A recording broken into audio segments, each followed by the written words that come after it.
Here's some of the stories trending this week at NASA.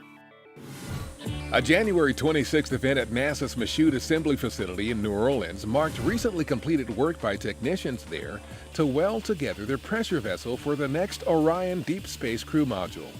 The event also was an opportunity for NASA officials to thank employees and to show the progress on Orion and the core stage of the agency's Space Launch System rocket. The Orion pressure vessel will be shipped to Kennedy Space Center in Florida next month, where engineers will continue to prepare it for the first flight of the SLS rocket. Even as the one-year mission aboard the International Space Station winds down, activity continues at a steady clip on the orbital laboratory.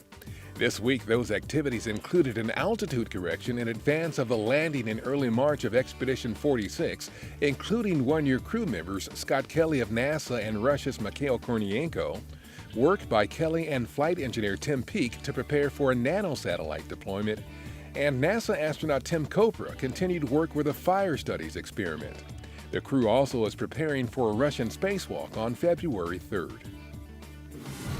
A new color animation based on images from NASA's Dawn spacecraft shows a simulated flight over the surface of dwarf planet Ceres.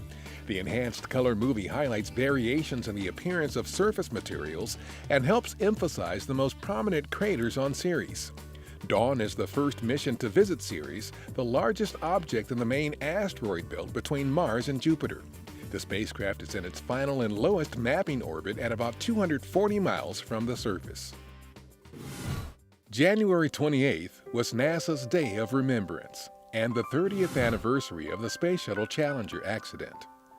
During the annual Day of Remembrance, the agency pays tribute to the crews of Apollo 1, Challenger, and Space Shuttle Columbia, as well as other members of the NASA family who lost their lives while furthering the cause of exploration and discovery.